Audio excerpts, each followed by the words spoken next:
ओम नमः सिद्धिभ्या ओम नमः सिद्धिभ्या ओम नमः सिद्धिभ्या। मंगलमय मंगल करन वीतराग विज्ञान नमो तार जाते भये अरहंतादि महान कर मंगल करे महा ग्रंथ करन के काज जाते मिले समाज सब पावे निज पद राज। इस भव तरु का मूल जानऊ मिथ्या भाव ताको कर निर्मूल अब संतप्त मानस शांत हो जिनके गुणों के गान में वे वर्धमान मान जिन विचरे हमारे ध्यान में। मोक्ष मार्ग प्रकाशक सातवां अधिकार उभयाभासी मिथ्या दृष्टि पृष्ठ क्रमांक 252। देखो क्या कहते हैं, व्यवहार के बिना निश्चय का उपदेश नहीं हो सकता, इसलिए जिनवाणी में व्यवहार को स्थान दिया गया है। लेकिन व्यवहार का अर्थ अज्ञानी जीव बाह्य क्रिया कांड को समझ लेता है और उसका अर्थ वो ऐसा निकालता है कि बाह्य क्रिया कांड के बिना मोक्ष मार्ग नहीं हो सकता। ख्याल में है ना, निश्चय नहीं हो सकता, धर्म नहीं हो सकता, आत्मा नहीं मिल सकता। और वो व्यवहार के नाम पर बाहरी वृत्तिशील संयम आदि करता है और ऐसा मानता है कि मैं तो व्यवहार भी मेरा पक्का है, सच्चा है और समय सार आदि में आत्मा की बात करी है उसको सुनता है, उसे निश्चय मानता है। ऐसे निश्चय व्यवहार का अन्यथा स्वरूप समझता है। सो जिनागम में ऐसे निश्चय और व्यवहार का स्वरूप तो है नहीं। ये तो अपने मन से भ्रम से अज्ञानता से ऐसा श्रद्धान कर लेता है। तो ये सब मिथ्या दर्शन ही जानना। व्यवहार के बिना निश्चय का उपदेश नहीं होना, इसका अर्थ ये है कि जीव केवल आत्मा आत्मा बोलेंगे तो आत्मा की बात नहीं समझ पाएगा। इसलिए शरीर आदि के माध्यम से, संयोग आदि के माध्यम से, ख्याल में है ना, भेद के माध्यम से आत्मा को समझाते हैं। मात्र आत्मा को समझाने के लिए व्यवहार नय का अवलंबन है। इसके अलावा व्यवहार नय का अवलंबन किसी अन्य रूप में नहीं है। साहब आप ये बात कैसे कहते हो? मूल गाथा आचार्य कुंद कुंद देव की, जिसमें ये प्रश्न उठाया कि आखिर जब व्यवहार नय अभूतार्थ है तो व्यवहार का उपदेश जिनवाणी में किस लिए देते हो? उसको इतनी जगह क्यों दी? जब उसका श्रद्धान छोड़ना ही है तो वहाँ पर आचार्य कुंद कुंद देव ने कोई क्रिया कांड का उत्तर नहीं दिया है, कोई बाहर वृत्तिशील संयम आदि की बात नहीं कही। उन्होंने सीधा कहा कि भाई इसलिए देनी पड़ी इसको जगह कि इसके बिना निश्चय का उपदेश नहीं हो सकता।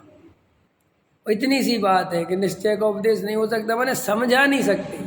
कोई वृत्तिशील संयम आदि से निश्चय होता है, ये अर्थ नहीं है निश्चय व्यवहार का। वो तो ये है कि भाई हम तुम्हें आत्मा समझाना चाहते हैं और तुम अज्ञानी हो, तुम्हें आत्मा का परिचय नहीं है, कभी आत्मा की बात सुनी नहीं, आत्मा देखा नहीं, अनुभव नहीं किया, तो भाई समझाने के लिए फिर सहारा लेना पड़ता है भेद पर भेद का। और कोई कार्ड थोड़ी है, कोई किसी ने कोई रास्ता नहीं देखा हो और उस रास्ते को भेजने के फिर अपन बाहरी चिन्हों का सहारा लेते ना कि भाई साहब लाल बत्ती मिलेगी, फिर वहाँ लेफ्ट मुड़ जाना, फिर एक टूटा मकान मिलेगा, एक कचड़े का ढेर मिलेगा, फिर वहाँ पे एक ऐसा मिलेगा, फिर पीले रंग का मकान। ये सब क्या है? ये सिर्फ इसलिए बोल रहे हैं इतना कि तुम असली मंजिल तक वहाँ समझ जाओ कि कहाँ जाए। और कोई क्या लेना देना कचड़े का ढेर से? अगर तुम डायरेक्ट एड्रेस पे पहुँच सकते तो हम इतना समय बर्बाद करते क्या? लेकिन अब भैया इतना नहीं समझते हो तो हम फिर बाहरी चिन्हों से समझाते हैं। बिल्कुल ऐसे ही व्यवहार और निश्चय है। तुम्हें अगर हम आत्मा आत्मा बोलते रहेंगे तो तुम्हें कुछ समझ में नहीं आएगा, क्योंकि अनादि काल से हमें काम भोग बंधन शरीर आदि का ही परिचय है, उसी का ज्ञान है, तो उसी के माध्यम से फिर आत्मा समझाती है। ख्याल में आया कि नहीं आया? उसी के माध्यम से, और कोई कारण नहीं है कि भाई आत्मा में देखो ज्ञान है, दर्शन से भेद करे, देखो ये शरीर है, ये शरीर यहीं पड़ा रह जाता है, इसमें से आत्मा चला जाता है, तो इसका मतलब आत्मा अलग है। अब ये सब बोलना पड़ रहा है ना मैं, तो ये सब व्यवहार बन जाता है। ख्याल में है ना? तो वह इतने व्यवहार का ये जरूरत पड़ती है कि इसके बिना परमार्थ नहीं समझा सकते, और कोई जरूरत नहीं है व्यवहार की। लेकिन अपन ने दया दान पूजा भक्ति ये सब समझ लिया है कि सब व्यवहार है, इसके बिना मोक्ष। जबकि दया दान पूजा भक्ति आदि तो वास्तव में इनकी क्या स्थिति है कि जब जीव आत्मा की बात सुनता है, रुचि पूर्वक आत्मा की दृष्टि करता है, और वो सम्यक दृष्टि होता है, संसार से उदास होता है, और उसे ये बात ख्याल में आती है कि अहो इन संसार में ये बात बताने वाले सच्चे देवशास्त्र गुरु है, वीतरागी देव है, और आपके माध्यम से मुझे स्वरूप पता चल गया, तो देव शास्त्र गुरु की उसे सहज ही भक्ति आती है। और वो सहज ही भक्ति आती है तो दया वो पूजा भक्ति का उदय होता है। फिर दया आदि के भाव क्यों आते हैं कि अरे मैं भी जीव हूँ, अपने को जीव देखता है, अपने को आत्मा देखता है, तो अन्य सभी जीवों को आत्मा देखता है। तो जब सब अन्य जीवों को आत्मा देखेगा, और जब वो अपने पे इतनी करुणा करता है, तो वो अन्य जीवों पे भी करुणा करता है। बस क्योंकि हम किसी जीव को मारेंगे, सताएंगे, दुख देंगे, कब देंगे? जब हमारे अंदर क्रोध होगा, जब हमें वस्तु स्वरूप की खबर नहीं होगी, तभी तो करेंगे ना। क्यों करेंगे? अब ख्याल में आए कि नहीं आया? तो दया दान पूजा भक्ति के परिणाम वास्तव में सम्यक दृष्टि को स्वयं उत्पन्न होते ही होते हैं। तो अब वो दया दान पूजा भक्ति उसको उत्पन्न होते हैं, तो बस वो अपन कहते हैं कि सब वो दया दान पूजा भक्ति करता है। करते की भाषा आती है, कर्ता की भाषा व्यवहार में चलती है कि आज मैंने पूजा करी, आज मैंने व्रत करा, आज मैं मंदिर में गया, आज मैंने जिनवाणी पढ़ी, ये सब करने की भाषा है। लेकिन ऐसा श्रद्धान नहीं करना, व्यवहार से ऐसी भाषा बोली जाती है। श्रद्धान तो ऐसा रखना कि मैंने पूजा नहीं करी, मैं तो जानने वाला हूँ। ख्याल में है ना? दया दान पूजा भक्ति के परिणाम होते हैं, मैं करता नहीं हूँ, और वे भूमिका के अनुसार होते हैं। देखो हमारी सबसे बड़ी समस्या क्या है कि ज्ञानी और अज्ञानी की पहचान करने की बात आती है। अब आचार्य कुंद देव ने समय सार में 19 नंबर की गाथा में कहा कि कर्म के परिणाम को नो कर्म के परिणाम को, जो ना करे बस मात्र जाने, प्राप्त हो सद्ज्ञान को। है ये गाथा कही 19 नंबर की। अब इस गाथा में उनने कह दिया कि साहब ज्ञानी कौन है कि जो कर्म के नो कर्म के परिणाम का कर्ता भोक्ता नहीं बनता, वो ज्ञानी है। अब भाई कर्म का कर्ता भोक्ता मैं बनता हूँ कि नहीं बनता, आप कैसे जानोगे? आचार्य कुंद देव ने तो कह दिया कि भाई ये ज्ञानी है कि जो कर्ता कर्म का, नो कर्म का, द्रव्य कर्म का, भाव कर्म का कर्ता अपने को नहीं मानता, वो ज्ञानी है। तो अब आपको कैसे पता चलेगा कि मैं कर्ता मानता हूँ कि नहीं मानता हूँ? अब आप इस आधार से ज्ञानी अज्ञानी की पहचान कैसे करोगे? क्योंकि वो बाहर में तो एक जैसे दिखेंगे कि नहीं दिखेंगे। तो हम क्या करते हैं कि बाहरी चिन्हों से पहचान करना चाहते हैं, और बस ये बाहरी चिन्हों से जो हम पहचान करने गए, और हम 99% ठगाए गए। ये जो अज्ञानी पैदा होते हैं ना रोज, अज्ञानी गुरु, ये अज्ञानी गुरु कैसे पैदा होते हैं? कभी विचार किया? इसलिए पैदा होते हैं कि आप बाहरी चिन्हों से निर्णय करते हो किसी के बारे में कि ये ज्ञानी है, और वे बाहरी चिन्ह बिल्कुल भी अनिवार्य कारण नहीं है ज्ञानी या अज्ञानी की। माने वो तो भाई एक बात बताओ, भरत जी 6 खंड के राजा हैं और सम्यक दृष्टि हैं, ज्ञानी है, और एक द्रव्यलिंगी मुनि है, वो मिथ्या दृष्टि है, अज्ञानी है। अब बाहरी चिन्हों से कैसे करेंगे, कौन से चिन्ह देखें बताओ। अभी चिन्ह तो द्रव्यलिंगी मुनि के सबसे बेस्ट है और उनके तो बिल्कुल एकदम विषय भोगों में लगे हैं। तो अब ये हमारी समस्या बहुत बनती है और आए दिन अपन किसी को भी ज्ञानी मानने लगते हैं और अपनी ज्ञानी मानने का आधार क्रिया कांड है। बस जो हमसे ज़्यादा क्रिया करे, हमसे ज़्यादा कुछ आगे बढ़ जाए, हमेशा लगता है कि ये ज्ञानी हो गया। ख्याल में आया कि नहीं आया। अब ये कारण है कि भाई रोज आए दिन अज्ञानी गुरु पैदा होते रहते हैं और वो आपको ठगते रहते हैं। इसलिए हमें सबसे पहले तो स्वयं ज्ञानी होना चाहिए। सबसे पहला काम क्या करना चाहिए। दूसरा ज्ञानी है, दूसरा अज्ञानी है, इन बातों में ज़्यादा नहीं उलझना चाहिए। कोई क्रिया कांडी है, बहुत बढ़िया व्रत उपवास करता है इसलिए उसके चरणों में डले रहो, और कोई व्रतशील संयम आदि नहीं करता इसलिए उससे दूर भग जाओ। ऐसा बाहर में कुछ नहीं है यहाँ। और इन बातों से देखो, मैं आपको बताऊं, मैं अगर बहुत व्रतशील संयम आदि करता भी हूँ, मान के मैं कुएं का पानी पीता हूँ, मैं घर की चक्की का आटा खाता हूँ, मैं एक ही टाइम खाता हूँ, जो भी आपको लगता है, लेकिन मेरा आप बताओ, मेरी इन क्रियाओं से आप मेरे पैरों में डले रहोगे या मुझे बड़ा मानते रहोगे कि भाई ये तो ज्ञानी है, तो आपको सम्मेलन हो जाएगा। समझना, ध्यान से समझना, बहुत इंपॉर्टेंट बात बोल रहा हूँ मैं। नहीं होगा ना ये बात, तो आपको ही पता है नहीं होगा है। और अगर मैं गलती से ये सब करता हूँ और वस्तु स्वरूप के विपरीत निरूपण करता हूँ तो सम्यक दर्शन छोड़ो होगा तो है नहीं, और उल्टा मिथ्या दर्शन और बढ़ जाएगा। समझना ध्यान से बच्चों सेन जी, यही हो रहा है। अगर मैं आ रही आपको क्या कह रहा हूँ समझो, बहुत गहराई। आप किसी महाराज के पास चले गए, अब वो महाराज अज्ञानी है मान के चलो। अब आप इस बात को देखते हो, अरे सर्दी है, गर्मी है, धूप है, छाव है, कैसे नग्न दिगंबर रहते हैं, आखिर हैं तो अपनी साधु, ठीक है, वो कोई बात नहीं। और हाँ उस पर बैठ जाओ, ठीक है ना। अब आपने वो देखा कि वो साधु महाराज हैं, वो देखो एक बार भोजन करते वो करते, और आप बड़े प्रभावित हो गए मेरा कहने का मतलब। और आपने देखा पंखा भी नहीं चलाते, बिल्कुल गर्मी में, आज तो ऐसे साधु देखना ही मुश्किल है, और एकदम पंखा नहीं चलाते और ऐसे बैठे रहते हैं और बिल्कुल किसी से ज़्यादा बात नहीं करते, ये नहीं करते, जो भी आप बाहरी चिन्ह समझना है समझ लो, ठीक है। अब ऐसे व्यक्ति से आप मान के चलो प्रभावित हो गए, और आपने अंदर ही अंदर मान लिया कुछ नहीं कुछ धार्मिक आदमी है, धर्मात्मा है, ज्ञानी है। अब उसने आपको प्रवचन दिया, प्रवचन करे उसने, और उसने कहा कि पुण्य करना चाहिए, दया दान पूजा भक्ति जो नहीं करता वे बिल्कुल सही नहीं है और उनको सम्मेलन की प्राप्ति नहीं हो सकती। जो अभी जड़ की क्रिया को जड़ की क्रिया कह के उड़ाते हैं वो ठीक नहीं है, वो ऐसे भाषण दे रहा है। अब मुझे बता, अब उपदेश ही तो असली काम है। सम्यक दर्शन में आपको पता है हमें और आपकी ज़रूरत में जो सम्यक दर्शन होता है, सम्यक दर्शन में सारी चीज़ों में से जितनी भी क्रियाकांड जो भी कुछ है उसमें से दूसरे की कौन सी चीज़ आपके काम आती है, सोच लो पहले, जल्दी मत बोलो। एक चीज़ है, सिर्फ देश ना लब्धि।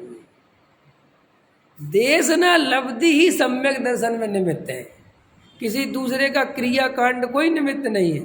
सर्वज्ञ भगवान इतने बड़े समूह शरण में बैठे हुए हैं, 100 धर्मेंद्र वगैरह सब सेवा में लगे हुए हैं, लेकिन मेरा प्रश्न है कि महावीर भगवान 65 दिन तक नहीं बोले, समझ में, 66 दिन तक नहीं बोले।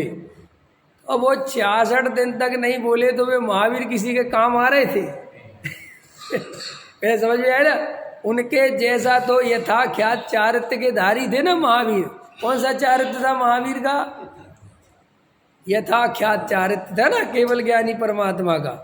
तो वो तो उनका तो संजुलन कसाई भी चली गई थी, कुछ है था ही नहीं, मतलब परम शुद्ध अवस्था में बैठे हुए थे, फिर भी बोल नहीं रहे थे, माने वो दिव्य ध्वनि नहीं खिल रही थी, तो वे कुछ काम के नहीं थे। अब इससे समझ लो कि वो बाहर का क्रियाकांड क्या काम का है। तर्क समझ में आ गया ना मैं क्या कहना चाहता हूँ? कि भाई वो महावीर भगवान, और देखो इंद्र भी ये नहीं कहता रहा कि भैया नहीं बोल रहे तो क्या फर्क पड़ता है, इनको देख देख के सम्यसन ले लो। देख के भी तो होता है सम्यक दर्शन। अरे लेकिन देख के भी उनको सम्यक दर्शन होता है जिनने पूर्व में देशना सुनी थी। वो देशना तो चाहिए ही चाहिए। मैंने वो देशना कितना इम्पोर्टेंट पार्ट है सम्यक दर्शन के मोक्ष मार्ग में, ये हम नहीं पहचानते। और हम क्या करते हैं कि देशना पे ध्यान ना देके वो क्रियाकांड पे ध्यान देते हैं। महावीर भगवान जब 67वें दिन बोले और सौधर्म इंद्र ने वो मायाचारी करी कि नहीं करी, वो ढोंग किया कि नहीं करा, वो लेके आया कि नहीं लेके आया, उसने ये तो नहीं कहा ना क्या फर्क पड़ता है, तुम तो महावीर भगवान को देखो बस चलने दो और काम, और इतना बढ़िया भव्य समोसण लगा हुआ है। तो वे मंदिर जिन मंदिर में स्वाध्याय नहीं होता, प्रवचन नहीं होता और खाली खूब पूजा पाठ होता है, वो महावीर का वही वाला समोसरण है जिसमें महावीर नहीं बोलते। और तुम बड़े प्रसन्न होते हो तो तुम आगम विरोधी हो। का कोई सा भी मंदिर हो जहाँ प्रवचन नहीं हो वो जैन धर्म का अधूरा मंदिर है, वो पूरा मंदिर नहीं है। वो समोसण नहीं कह सकते उसे हम। ये आपको पता है जो प्रतिमा जो वेदी वगैरह पंजे बने इस समोसण के प्रतीक है ये सब, क्योंकि अरहंत भगवान की प्रतिमा समोसण में माने अरहंत भगवान कहाँ विराजमान होते हैं? ये तो अपने पास जगह नहीं है तरीके की, ना वास्तव में वो तरीका तो वो ही है। ये तो भाई अब इतना बड़ा समोसण कैसे बना है, तो ये से बना लिया प्रतीतात्मा। लेकिन अगर वहाँ हमारी स्वाध्याय सभा नहीं चलती है और हमारी पूजा पाठ में उपस्थिति ज़्यादा है, स्वाध्याय में उपस्थिति कम है, होता ही नहीं है, तो वो मंदिर वास्तव में अधूरा है, वो समोसण कहने लायक नहीं है। क्योंकि वो तो तभी कहा जा सकता है जब वहाँ दिव्य ध्वनि खिरती हो। तो मैं तो आपको एक बात कह रहा था कि देशना लब्धि अत्यंत इम्पोर्टेंट पार्ट है जो एक दूसरे के निमित्त में सहकारी बनता है सम्यक दर्शन में। और मैं चाहे कितने क्रियाकांड करूं, कितना ही करूं, मैं सूख के हड्डी हो जाऊं, उससे आपके सम्यक दर्शन का कोई लेना देना नहीं है। तो आज से ये बात समझ लो कि दूसरे की क्रियाओं से बिल्कुल भी प्रभावित इम्प्रेस होने की इसलिए ज़रूरत नहीं है कि उससे हमारा कोई लेना देना नहीं। अगर वो आटा चक्की का खाता तो वो उसका है, वो मतलब वो उसकी परिणति, उससे हमें कोई सम्यसन की प्राप्ति नहीं हो सकती।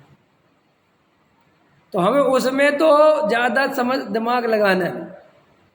तो फिर साहब हम दिमाग कहाँ लगाएं? ज्ञानी और अज्ञानी की बात चल रही ना अपने को।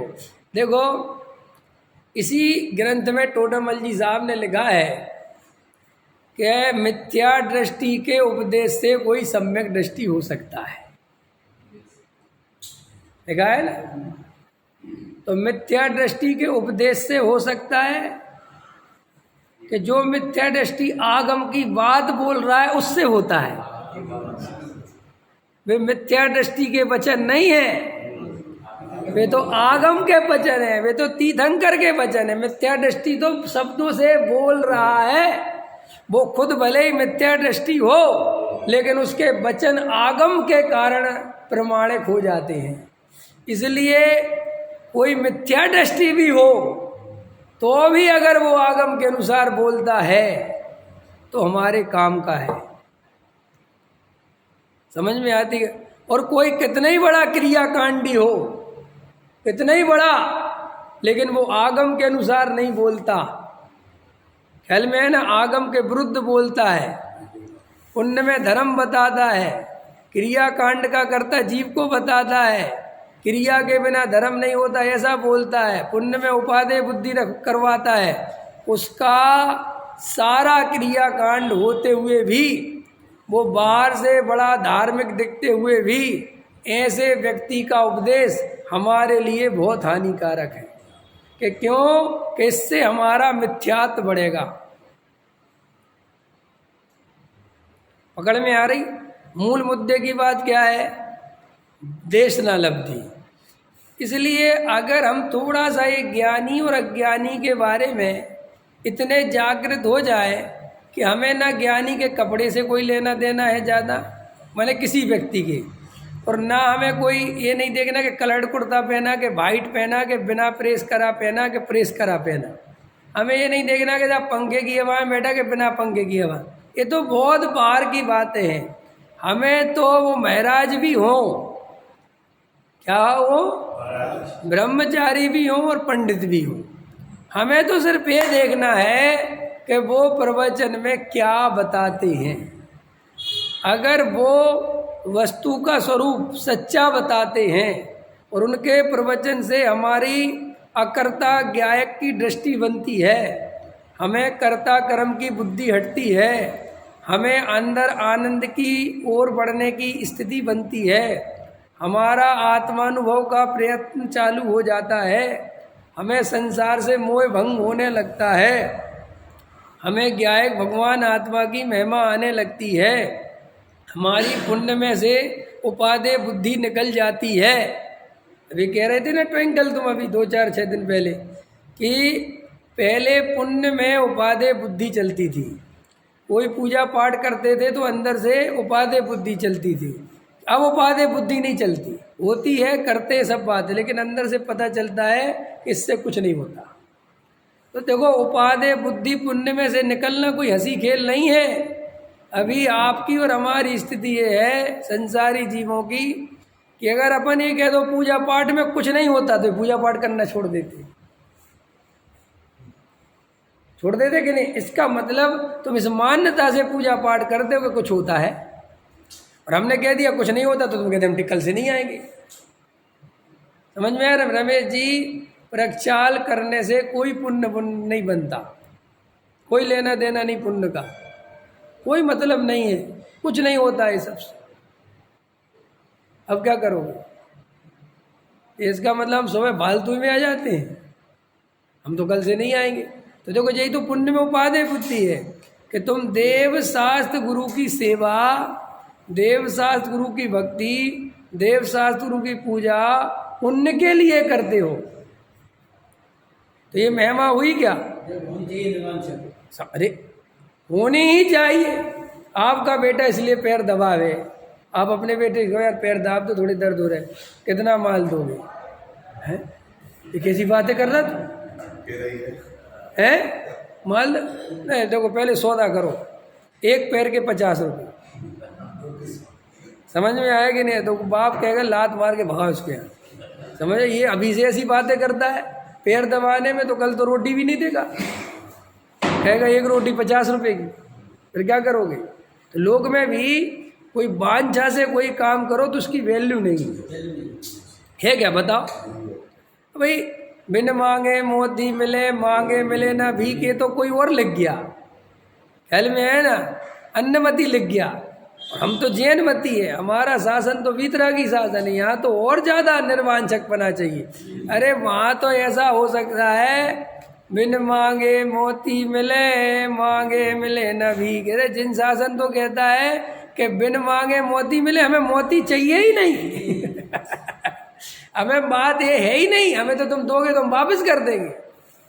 तो ऐसी देव शास्त्र गुरु की सच्ची भक्ति हो तब तो वो वास्तविक है। और अगर हम पुण्य के चक्कर में ये करते हैं तो हम तो सौदेबाज हैं, हमें भगवान की महिमा थोड़ी है। यही तो समझना है महिमा का अर्थ, कि आप महिमा भगवान की इसलिए करते हो, पूजा इसलिए करते हो कि पुण्य बंधेगा, तो वास्तव में आप मिथ्या दृष्टि हो। अब बोलो क्या चाहते हो? सम्यक दृष्टि कोई पुण्य के लिए नहीं करता। सम्यक दृष्टि को तो देव शास्त्र गुरु की वास्तविक महिमा आती ही है और आएगी, उसमें क्या बात है, उसमें क्या मतलब है? हमें लोग में कोई ऐसी जन्मों कोई रोग चल रहा हो, बहुत परेशान चल रहे हो, और कोई हमें दवाई दे दे और हमारा वो रोग ठीक हो जाए, तो उसकी महिमा अपने आप आती कि नहीं आती? या फिर तुम उसकी महिमा इसलिए करते हो कि पुण्य बंधेगा? बोलो, नहीं समझ में आया? एक व्यक्ति ट्रेन में जा रहा था, और वो एक रोग से पीड़ित था, सच्ची बात है, अभी देखी मैंने। और उसको बीमारी थी, और वो ऐसी बीमारी थी कैंसर। अभी एक उसमें दिखा रहे थे फिल्म में। और उसको पैसा कमाने का बहुत था और उस पर पैसा भी बहुत था। तो वो क्या करता था, आदिवासियों के जंगल छीनता था। वो आदिवासी लोग होते थे, उनसे जंगल खाली करवा लेता था और वो जमीन कब्जा लेता था। तो वो एक आदिवासी क्षेत्र में जमीन कब्जाने के लिए गया, और उसके आदमी तो बहुत बड़ा पैसे वाला था, तो वो अपने बंगले में रुका था। तो वो आदिवासियों को पहले बहलाता फुसलाता था। तो वो गया वहाँ पे, तो उसको इतने में खून आ गया, खून आता था उसको, ख्याल में है ना। तो एक आदिवासी ने देख लिया कि इसको कोई तकलीफ है, तो उसने कहा, वो तो बेचारा गरीब आदमी, उसने कहा आपको क्या तकलीफ है, क्या है? बोले कुछ नहीं कुछ नहीं। ख्याल में है कि नहीं आया? अरे उसने कहा बताओ तो सही। तो उसने उसको एक पत्ता लाके, 10-5 पत्ते लाके, जड़ी बूटी पत्ते लाके दे दिए और कहा आप इसको सूंघो तो आपकी बीमारी ठीक हो जाएगी। तो वो हंसने लगा उस पर। तो उसने भी उसको कहा खुश तो करना, तो रख लिए। ख्याल में है कि नहीं आया? और ठीक है चल जा। लेकिन उसने वो पत्ता घर पे जाके वो सूंघा तो उसे बहुत रिलैक्स लगा, बहुत आराम लगा। ख्याल में है कि नहीं आया? तो उसको लगा कुछ है, फिर वो पत्ते सूंघता रहा, और पत्ते सूंघता रहा। तो उसको 2 महीने बाद तो मरना था। कुल मिला के उसकी ये रिपोर्ट थी कि 4-6 महीने में निपट जाएगा। तो वो वहाँ पे रिपोर्ट कराने गया अमेरिका में। ये पत्ते सूंघता रहा और पत्ते रखे भी रहा, वो पत्ते सूंघ, तो वे उसकी रिपोर्ट आई तो नॉर्मल आ गई, वो बीमारी हट गई। अब समझना मेरी बात। तो एकदम अरे साहब ये तो गजब की चीज़ दे दी उसने, ख्याल में। अब उसकी महिमा, उसकी वो आ रही है तो वो पुण्य के लिए आ रही है, क्यों आ रही है? अच्छा चलो मैं कहता हूँ, मैं उससे कहूँ कि तुम उस आदमी की महिमा मत करो, पाप बंधेगा। मैं क्या कहूँ, उस आदमी की तुम महिमा मत करो, वो आदिवासी है, काला कलूटा, तुम क्यों कर रहे हो? वो पाप बंधेगा। तो भी क्या कहेगा, चूल्हे में गया पाप बनता, और उसने मुझे जीते जी बचा लिया, मैं तो मरने वाला था। बोलो आएगी महिमा? ऐसे ही हम जन्मों जन्मों से जन्म मरण के दुख भोग रहे, ना जाने कितने जन्म धारण कर लिए, कितनी पर्याय धारण कर ली, कहाँ कहाँ कितने दुख भोग लिए। और इस मनुष्य पर्याय में भी अभी तक 30-35 साल की उम्र तक, कोई 40 साल की उम्र तक भटक रहा था। भटक रहे थे कि नहीं भटक रहे थे?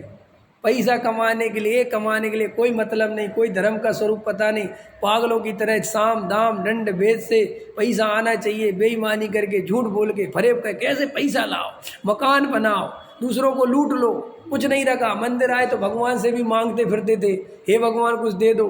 याद है कि नहीं वज्रसेन जी? अब आप कब लगे थे इस धर्म में हमें नहीं पता, कब लगे थे, कितने समय हो गया लगे हुए इसमें, मुमुक्षु बने? 10, 12, 15, 20 हो गई, 20 साल तो हो ही गई होगी, 15 तो मुझे हो गई। अब अपन 20 साल के पहले चलो। मेरा कहने का मतलब, तुमसे लागी लगन ले लो अपनी शरण, पारस प्यारा मेटो मेटो जी संकट हमा। कौन सा संकट मिटवाना चाहते थे पासनाथ? बोलो नरेश जी। अरे हमने खूब पढ़ा है। हाँ बोलो है। अब मैं अन्नमति के इसलिए नहीं बोल पाता हूँ कि वो अन्नमति में मैं कभी गया नहीं। तो मेरा बिल्कुल, हाँ मतलब अन्नमति में भी जाते हैं, मेरा कहने का मतलब जाते हो कि नहीं जाते हैं? अब हमें तो क्या है, पासनाथ चालीसा, हम 10वीं पढ़ते थे तो मंदिर जाते थे, तो जो हमारे समझ लो सीनियर थे, माँ बाप थे, जो भी थे, मोहल्ला पड़ोस के थे, तो वे पढ़ते रहते थे, हे दीन बंधु सिरपति करुणा निधान जी, अब मेरी बिथा क्यों न हरो बार का लगी। तो जैसे मैं जाता था तो पूछता था, अरे भाई ये तुम क्यों पढ़ रही? अरे इससे दुख मिट जाते हैं। ख्याल में है ना, तुम 10वीं क्लास अच्छे नंबरों से पास हो जाओगे। हम पढ़ने लगते थे। मैं पढ़ता था वो सब, हे सरपति करुणा निधान जी। फिर एक दिन किसी ने बताया कि वो पारसनाथ चालीसा है, अब वो 40 दिन पढ़ लोगे तो सब कष्ट हट जाएंगे। तो मैंने 40 दिन वो भी पढ़ा। ख्याल में आए ना। और मैं तो बचपन से ऐसे सब काम करता था है।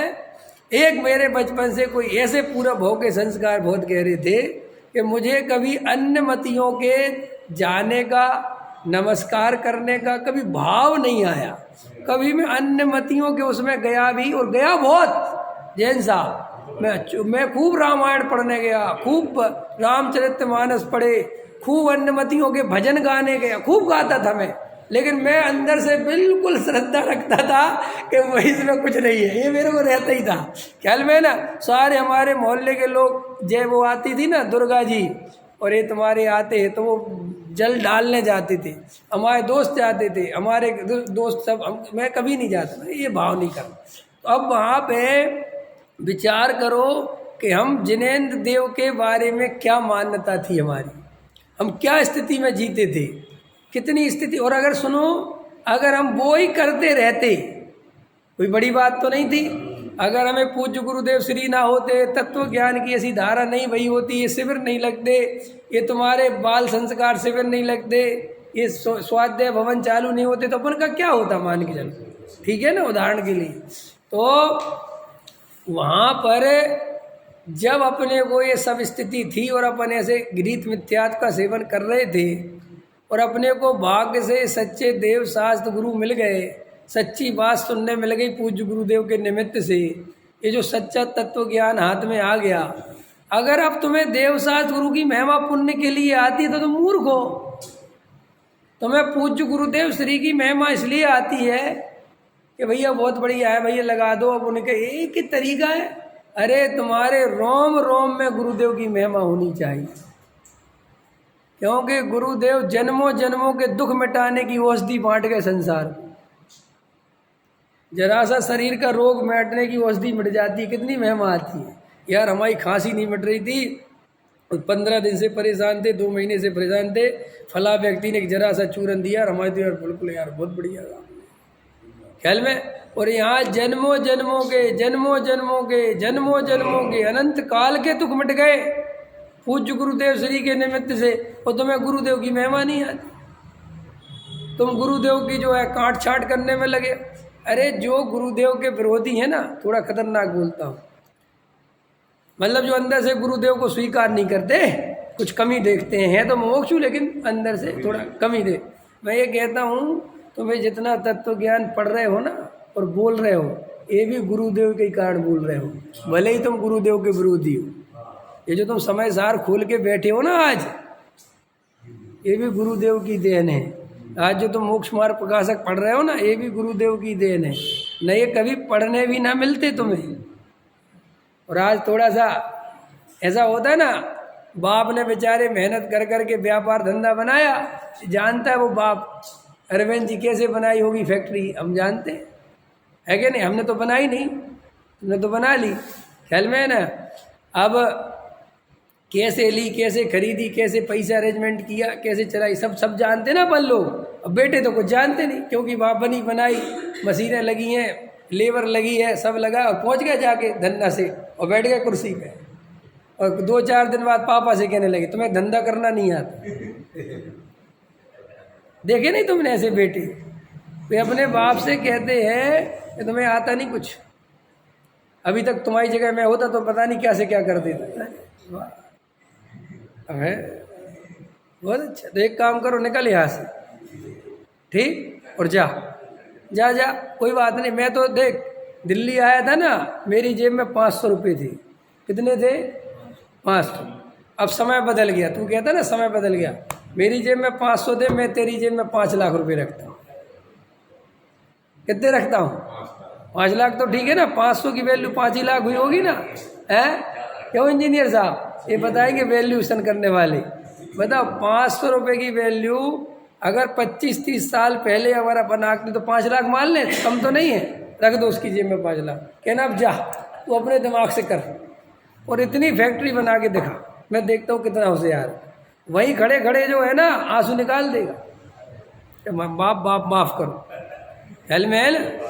ऐसे ही जो कमी बताना किसी की बहुत आसान होता है, बना के तो करके तो देखो पता चलेगा। तुम गुरुदेव को झट से कह देते हो, अरे जरा सा हमने थोड़ा क्रिया का, अरे पता आता कुछ है तो गुरुदेव के बारे में 1 रुपये का ज्ञान है, भाषण देते हो हमें बताते हो तुम गुरुदेव के बारे में, है कि गुरुदेव ने क्या कमी रखी, करके दिखाओ, एक एक काम करके दिखाओ तुम, चलो हम देखते तो कमी अभी पता चल जाएगी। एक जरा सा मंदिर तो बना के देखो, 50 शत्रु खड़े हो जाते हैं, एक शिविर लगा के देखो पता चल जाएगा। लाखों लोगों की भीड़ समूह, उनका मार्गदर्शन करके देखो पता चल जाएगा, पता चल जाएगा आपको कि क्या स्थिति है। कोई हंसी खेल मजाक समझते हो है, ये सब ऐसे नहीं चलना, ऐसे नहीं सोचना, जल्दबाजी नहीं करना। जल्दबाजी करते हैं, किसी की भी निंदा किसी की भी प्रशंसा बिना सोचे समझे नहीं करना। प्रशंसा करो तो भी सोच समझ के करो, चाहे जिसकी चापलूसी मत कर लो। क्यों? तुम्हारी गलत प्रशंसा से वो गलत दिशा में जा सकता है। अब कोई ज्ञानी है नहीं, तुम ज्ञानी बनाने में लगे हो, पंचम गुण स्थानवर्ती बनाने में लगे हो, वो बेचारे का पहला ढंग से नहीं है। अब वो जो है अपने को भ्रम से वो मानने लगा कि मैं तो कुछ हूँ। अब ये बीमारी पैदा कर दी तुमने चापलूसी कर करे। कभी भी किसी की चापलूसी नहीं करना, भूल के भी नहीं करना। ज्ञानी हो तो ठीक है, ज्ञानी की चापलूसी थोड़ी करी जाती है, और ज्ञानी वास्तव में चापलूसी करने नहीं देता। वो जो चापलूसी करवावे, दबाओ मेरे पैर समझ में आया कि नहीं आया? ये सब ठीक है, गड़बड़ है भाई। देखो, एक ब्रह्मचारी त्यागी वृत्ति भक्तों से पैर दबवाए, डर थोड़ा खतरनाक है, थोड़ा सा तो खतरनाक, तो भी मैं कहता हूँ चलो कोई बात नहीं, महाराज के भैया वृत्ति हो जाए। तो एक शादीशुदा आदमी जिसकी घरवाली है वो दूसरों से पैर दबवावे, ये नहीं, घरवाली काहे को रख रखी फिर। एक समय मैं भी दबवाता हूँ कभी कभी, लेकिन मैं अपनी घरवाली से दबवाता हूँ, दूसरों की घरवाली से थोड़ी दबवाता, या दूसरों के आदमी से थोड़ी कहता हूँ कि मेरे पैर में दर्द हो, मैं ज्ञानी हूँ, मेरी सेवा करो। ये कोई तरीका थोड़ी है।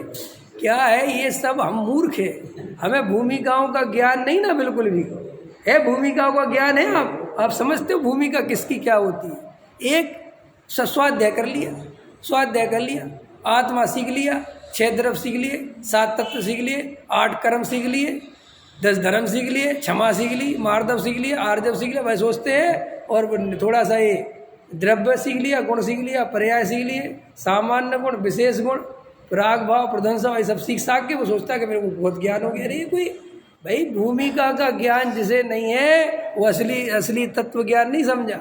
असली तत्व ज्ञान में भूमिका का भी ज्ञान होना चाहिए। हाँ वही जो भी है, मेरा कहने का मतलब है कि तुम इतना स्वाध्याय सुनते हो, सब तुम्हारी तर्क युक्ति नहीं है तुम्हारे अंदर, तो तर्क युक्ति होना ही चाहिए कि भाई ये चीज़ क्या मतलब है। लेकिन अपन तो बस किसी के भी प्रशंसा, अरे साहब मैं तो देखता हूँ, अरे आप तो ज्ञानी हो, किसी को भी ज्ञानी बनाने में लगे। अरे भाई शांति रख लो, ख्याल में है ना। और हमें, मेरा कहने का मतलब ये है कि किसी को ज्ञानी और अज्ञानी की घोषणा करने में क्यों लगे हो, क्या जरूरत है। विवेक सम्यक दृष्टि है कि नहीं, क्या फर्क पड़ता है इससे, कोई फर्क। मैं एक बार चलो मैं तुमसे कहता हूँ मैं सम्यक, क्या हो जाएगा, क्या कर लोगे। और मैं कहता हूँ मैं मिथ्या दृष्टि, तुम्हारा, अरे तुम्हारा भला तो मेरे जो बोल रहा हूँ, जो ये बात बता रहा हूँ, इससे अच्छा बुरा हो सकता है निमित्त रूप। तुम तो इस पे ध्यान दो, ये ज्ञानी है कि नहीं, इससे मुझे क्या फर्क पड़ता है भाई। कोई आदमी सम्यक दृष्टि बना फिर रहा है, बड़ा बड़ा उसका ताम झाम चल रहा है, बड़े उसके लोग आगे पीछे दौड़ रहे, और वो गिरीत मिथ्या दृष्टि, गिरीत मिथ्यात्व का सेवन करा रहा हो, क्या करोगे उसका। गिरीत ऐसे है ना संत साधु जो बहुत बड़े नामी ग्रामी हैं, जिनके त्याग व्रत की व्याख्या पूरी दुनिया करती फिर रही है, और उनके नज़दीक जाओ, उनकी भाषण सुनो तो वे तो खुल्लम खुल्ला गिरीत मिथ्यात्व का सेवन कराते हैं। बड़े बाबा तुम्हारी साड़ी पीड़ा हर लेंगे, ये क्या है ये सब देखो ये हंसता है बड़े बाबा तुम्हारी सारी पीड़ा हल है। ये बड़े बाबा, ये छोटे बाबा, ये सब क्या है भैया? अब वो तुम बहुत बड़े साधु, हम क्या कर सकते, लेकिन ये सब चीज़ें क्या मतलब है? अल्लाह हम जैन धर्म में कर्तावादी व्याख्यान देवें और भगवान को सुख दुख का कर्ता बतावें, तो हम सम्यक दृष्टि और मिथ्या दृष्टि हो गए, तुम्हारा क्या फायदा भाई? तुम्हारी बात ही गलत है, हमें क्या मतलब है? और फिर अब आप कोई कह के नहीं तो ज्ञानी तो बने रहो, हमारे तो कोई काम के नहीं। देखो निहाल भाई एक बात बहुत अच्छी बोलते थे कि आप पूज्य गुरुदेव की इतनी महिमा आती है, तो वो एक बात कहते थे, देखो भाई इसलिए आती है कि केवली भगवान हैं, हुए हैं और अरबपति है, समझ में आया, खरबपति हैं, लेकिन उनसे मुझे माल नहीं मिला। मुझे माल किससे मिला? कि भाई गुरुदेव से मिला। भले ही जो है लखपति थे, लेकिन मेरा इनसे काम हो गया। तो मेरा तो जो काम आ जाए, मान चलो आप सब करोड़पति अरबपति हो और मुझे 20,000 रुपये की ज़रूरत हो और मुझे करोड़पति देवे नहीं और एक कमजोर आदमी दे दे, तो मेरे लिए तो कौन बड़ा हुआ? जो देवे। ऐसे हम और आप ये क्या हल्ला मचाते रहते हो भाई? ये पता सबको, अगर असली आपको तत्व ज्ञान मिले, असली आत्मा की महिमा आवे, तो आपको पूज्य गुरुदेव श्री की महिमा अपने आप आवे। लेकिन हमारी प्रॉब्लम यही है कि हमें तत्व ज्ञान की महिमा नहीं है। तो जब तत्व ज्ञान की महिमा नहीं है तो गुरुदेव की महिमा कहाँ से आ जाएगी? अब वो पंथ संप्रदायवाद के नाम पे भले ही फोटो लगा लो, भले ही महिमा कर लो, और भले ही उससे कुछ नहीं होता है, सब कहने की बात है। तो ये जो हमारी प्रॉब्लम क्रिएट होती है कि साहब दूसरा जीव ज्ञानी है कि अज्ञानी है, और हम वो क्रिया कांड से किसी को ज्ञानी मानने लग जाते हैं, ये बहुत बड़ी भूल है। हमें इन बातों पे ज़्यादा ध्यान नहीं देना चाहिए और हम इन्हीं बातों में उलझे रहते। मैं तो खूब देखता हूँ, कोई आदमी पैंट शर्ट पहने हैं, आप एकदम से उसकी धारणा, अरे साहब पैंट शर्ट पहनते हैं वो तो, अरे तो ये पैंट शर्ट से ज्ञानी और अज्ञानी का क्या लेना देना है? वो पैंट शर्ट पहने, जीन्स पहने, हमें तो मुद्दे की बात ये है कि वो जो तत्व ज्ञान की बात करता है वो कैसी करता है, ये बताओ। ये इस पे ध्यान दो ना, इस तरफ गौर क्यों नहीं फरमाते? लेकिन बस कोई आदमी आ जाए और पंखा नहीं चलाए, ख्याल में है ना, बहुत गजब की करुणा है, गजब की, किस पे करुणा है? एक इंद्री पे, तुम पे नहीं है। नहीं समझ में आया कि नहीं आया? कि क्यों? कि तुम इसी में मर गए, तुम्हारा असली उपदेश तो रह ही गया। रहता है कि नहीं रहता? जैसे अभी देखो, अभी डॉक्टर साहब एक दिन प्रवचन में बता रहे थे कि हमें क्रिया कांड का विरोध करते करते रोज नए क्रिया कांड लेके आ जाते हैं। ख्याल में है ना? माने हम जैसे मान के चलो 20 पंथी का विरोध करते करते 13 पंथी बनी। ये 13 पंथ जो है ये किसके विरोध में खड़ा हुआ था? 20 पंथी की, बराबर है ना? कि क्यों कि साहब फूल पत्ती चढ़ा दे करते, वो करते, साहब ये गलत करते, सब हुआ ना। उनके क्रिया कांड का विरोध करके तुमने एक नया अपना, तो फिर क्या किया कि तुमने एक नया क्रिया कांड स्थापित किया। ख्याल में है ना? फिर तुमने अपने नियम बना लिए कि ऐसे ऐसे ऐसे ऐसे ऐसे। तो वो समझा रहे थे कि वो उस समय की बात है, 2008 की बात है, उसी से समझा रहे थे कि जे लोग जिनवाणी लेके खड़े होने लगे। समझ में आया ना? जैसे जिनवाणी स्तुति होती ना, तो जिनवाणी लेके खड़े होने लगे ऐसे। तो उनने देखा एक आध प्रवचन में, तो उनने कहा भैया ये जिनवाणी ऊपर लेके खड़े क्यों होते हो, तुम नीचे रखी तो रहती शांति। बोले साहब अभिनय होती है।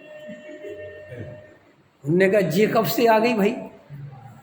जी अभिनय का कब से स्वरूप हो गया? ख्याल में अभी यहाँ रखी है तब अभिनय नहीं हो रही, तुम तो खड़े हो गए तो अभिनय हो गई। ख्याल में आया कि नहीं आया? उसी प्रसंग को लेके समझा रहे थे कि ऐसे नए नए क्रिया कांडों को हम बढ़ाते रहते हैं आए दिन, कुछ भी जिसको जो समझ में आ जाए। नहीं समझ, भगवान के हाथ क्रॉस करके छियो यूं, क्योंकि भगवान को लेफ्ट और राइट का चक्कर है। कमाल है रे भैया जी, वो चलते हैं ना ऐसे चल, और तुम लोग करते हो ना वो। अरे यहाँ छोड़ो, सब दुनिया में चल रहा। मेरा कहने का मतलब ये है, अरे यार कोई बात की तो सुनो। तो वो क्रिया कांड जो है तुम्हें किसी ने बताया, तुमने अपनी बुद्धि लगाई। हमारी यही सबसे बड़ी भूल है कि हमें कोई नया क्रिया कांड बताता है, हम तुरंत फॉलो करते। क्या हमें लगता है उससे तो अच्छा है, अच्छा बात, जिनवाणी को ऊपर उठाओ बहुत अच्छा है, नीचे रखी रहती। अब आपके मन में कुछ भी बना लो। अभी मेरे मित्र का फोन आया, वो एक कार्यक्रम में गया था। मित्र क्या, वो मेरा साड़ू है लेकिन मित्र भी है, तो मित्र कह रहे। अब वो गया तो वहाँ पर जहाँ उसको प्रवचन करना था बहुत सारे लोग थे, तो अब वो हाल था वहाँ शादी होती है, शादी वगैरह ख्याल में से बड़ा, अब ऐसी जनवाणी रखी थी। तो एक आए दूसरे होशियार चंद, बोले साहब यहाँ जनवाणी नहीं होनी चाहिए। बोले क्यों? बोले यहाँ शादियाँ होती हैं। क्या होती हैं? यहाँ शादियाँ होती हैं, यहाँ जनवाणी नहीं रखना चाहिए। तो चार आदमी को तुरंत जम गई, बिल्कुल ठीक, नहीं रखना चाहिए। तो उसने कहा मेरी बात सुनो शांति से, ये बम्बई में बड़े बड़े हॉलों में 10 लक्षण होते हैं, वहाँ क्या क्या होता है? और ये कौन सी नई बात है भाई, है कि इधर शादी होती तो जनवाणी नहीं रखनी चाहिए? तुम्हारे घर में क्या क्या होता है, तो वहाँ जनवाणी नहीं रखनी चाहिए? कहाँ ये क्या मतलब? तुम ये मेरा कहने का मतलब ये कि नए नए क्रिया कांड रोज ले लेके आते हैं और अपन प्रसन्न होते हैं, अपन बहुत प्रसन्न होते हैं। हाँ हाँ हाँ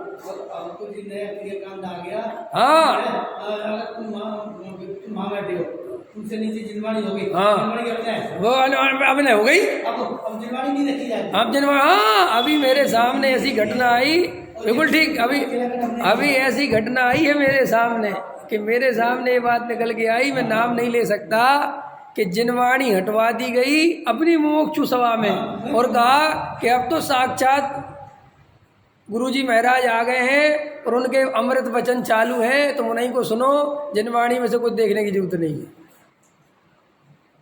अभी एक जगह मंदिर बना, मंदिर के जो है व्यवस्था थोड़ा नीचे बना देंगे। हाँ ऊपर साथ इकट्ठा हुआ आएगा जिनवाणी के। हाँ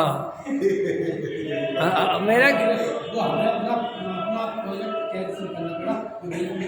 हाँ और आप उनके सामने लड़ नहीं सकते क्योंकि आपको पापी सिद्ध कर देंगे, आपको धर्म क्रियाकांडी के साथ यही तो प्रॉब्लम है। डॉक्टर साहब हमेशा कहते थे क्रियाकांडी से कभी नहीं उलझना, क्योंकि तुम्हें जूते खाने पड़ेंगे, उसे नहीं कि क्योंकि भाई वो क्रियाकांडी है, वो तो जगत की नज़र में धर्मात्मा है।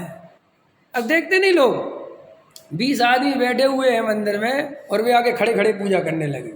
उनको इतना समझ में नहीं आता कि तुम्हारी ये खड़े खड़े पूजा करना है तो साइड में खड़े होके करो ना।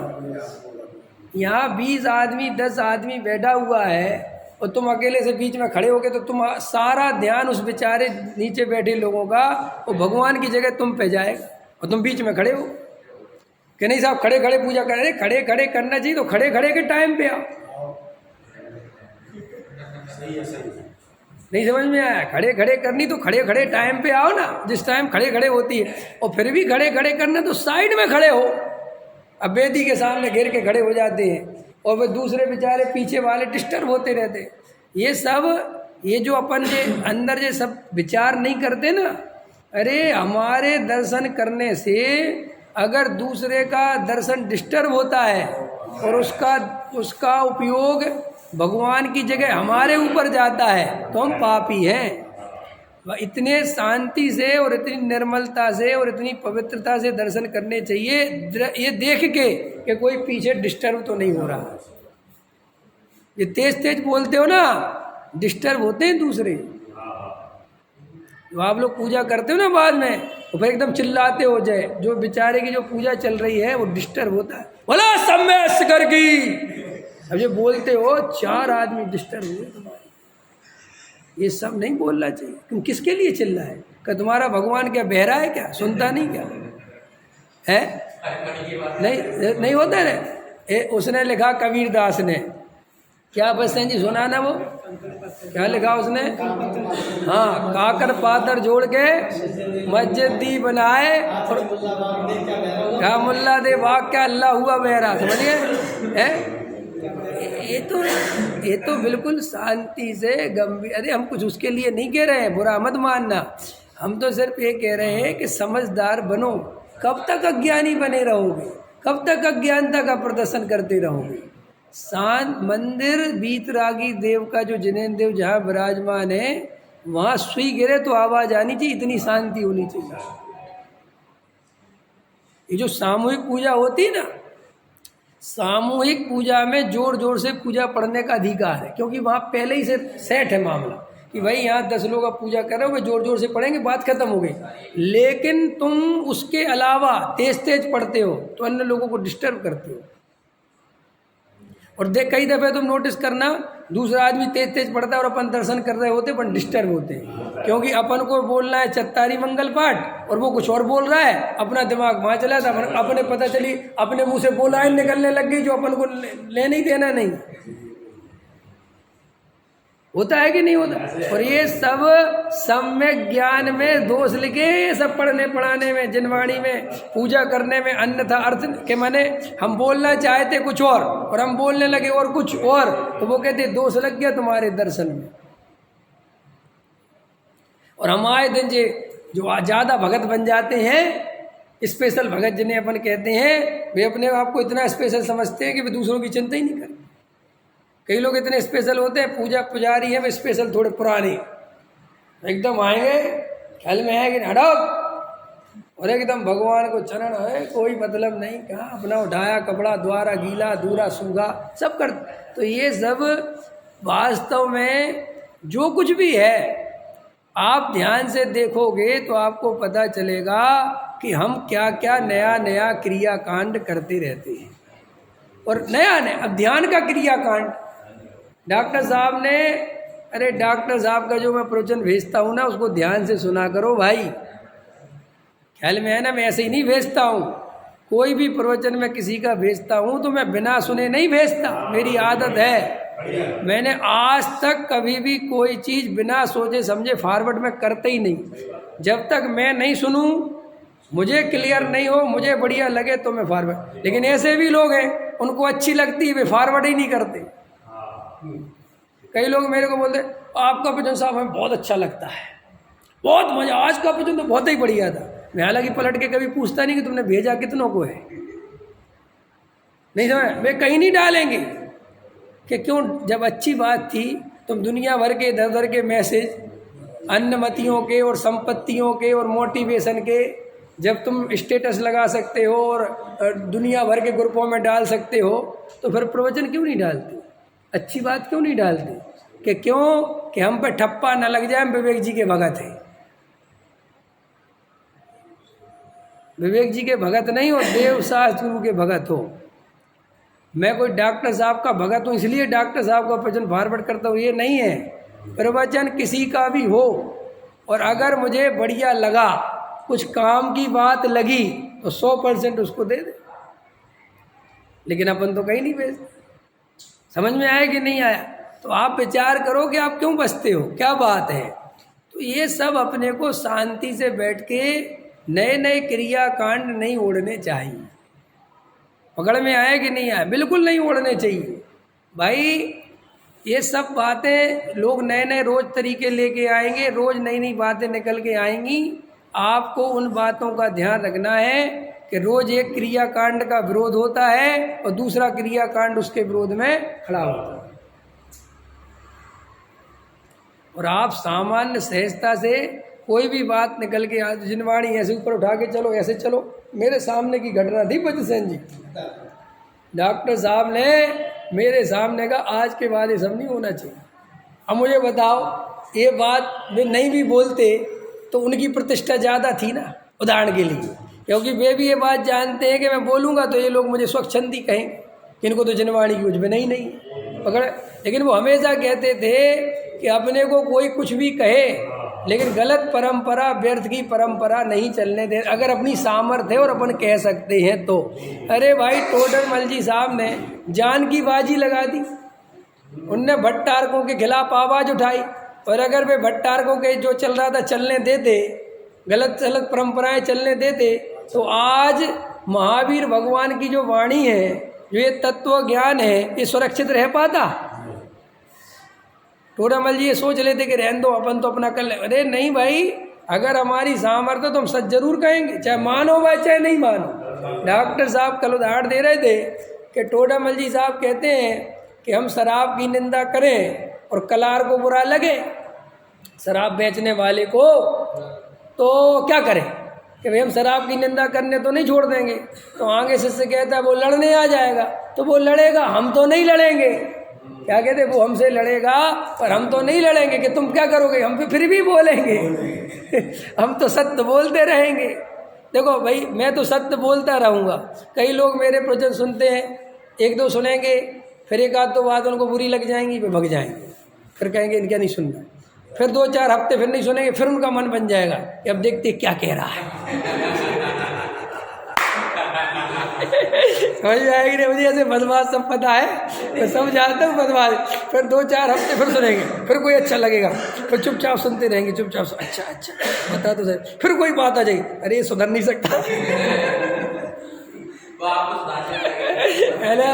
और मुझे बड़ी हंसी आती है, अगर तू इतना सब कुछ सुधरा हुआ है और तुझे सब पता है तो तू छोड़ना मेरे चक्कर में, भाई क्यों परेशान हो रहा है। लेकिन उसको भी कुलबुली बजती है अंदर है कि ये क्या कहेगा, ये क्या कहेगा, आज क्या कहा होगा। भाई अपने को ये सब शांति से बैठ के बचना है, क्रियाकांड नहीं नए नए नहीं ओढ़ना है।